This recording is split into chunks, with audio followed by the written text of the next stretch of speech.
미러링의 파워.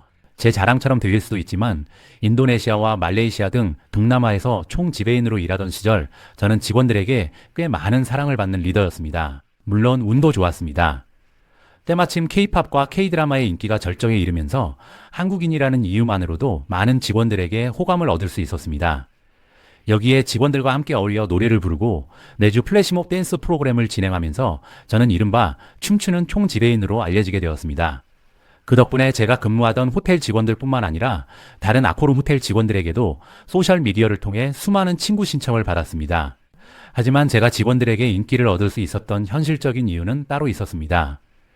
바로 직원들의 진급과 복지에 매우 관대한 리더였기 때문입니다. 저는 레비뉴 매니저, 즉 객실 매출 책임자와 세일즈 앤 마케팅 디렉터 출신답게 호텔의 매출 성장에 집중하는 경영 스타일을 가지고 있었습니다.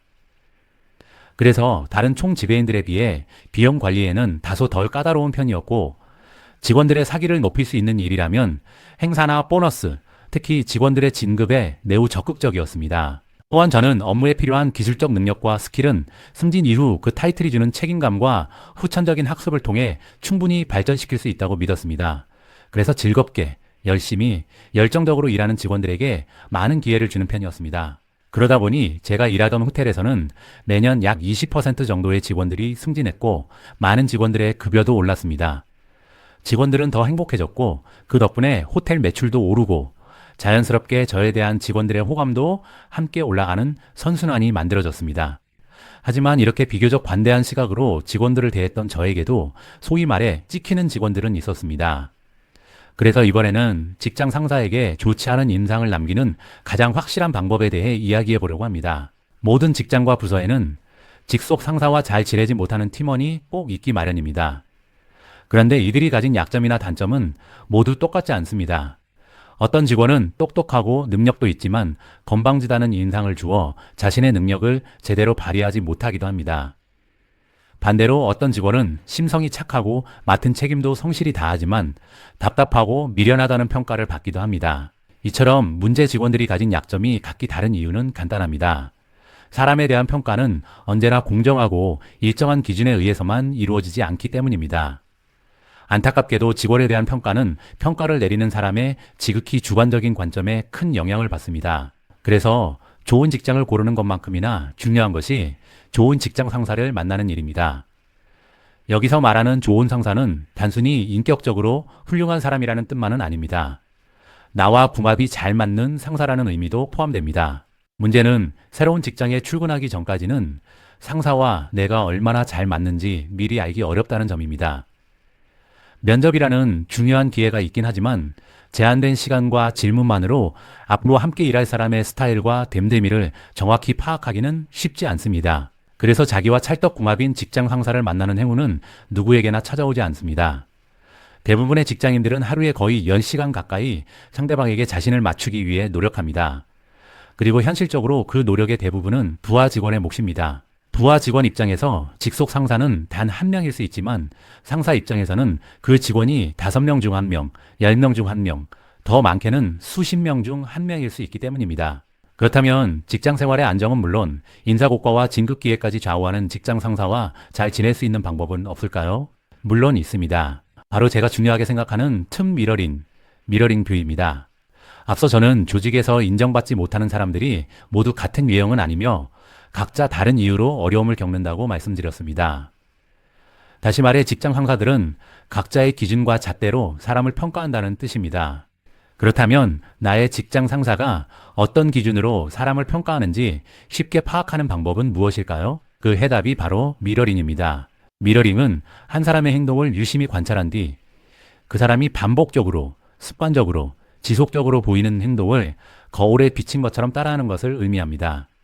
하지만 제가 말하는 미러링은 여기에서 한 걸음 더 나아갑니다. 단순히 겉으로 보이는 행동을 따라하는 것을 넘어 그 사람이 가장 중요하게 여기는 가치관이 무엇인지 파악하고 그 가치에 부합하는 행동을 하려는 모든 과정을 포함합니다. 저는 비교적 관대한 리더로 평가받는 편이었지만 그럼에도 저와 잘 지내지 못했던 직원들에게는 공통적인 특징이 있었습니다. 그들은 예의가 부족했고 인사성이 밝지 않았습니다. 여기서 중요한 점은 저와 함께 일했던 직원들이라면 제가 예의와 인사성을 중요하게 생각한다는 사실을 충분히 파악할 수 있었다는 것입니다. 왜냐하면 저는 언제 어디서나 그리고 누구에게나 최대한 예의를 갖추어 행동하는 사람이었기 때문입니다. 따라서 제 행동을 보면서 이 사람은 예의를 중요하게 생각하는구나. 나도 예의를 갖추어 대해야겠다. 라고 생각하고 미러링을 시도한 직원들은 저와 일하는 동안 좋은 관계를 유지할 수 있었습니다.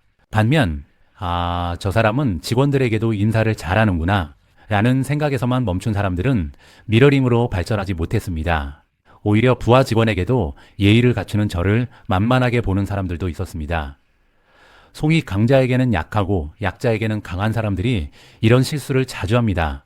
저는 저를 만만하게 보고 예의를 갖추지 않는 사람을 만나면 갑자기 전투력이 올라가 대하기 어려운 사람으로 변하곤 했습니다. 그래서 모든 직원들이 저에 대해 아름다운 기억만 가지고 있지는 않을 것입니다.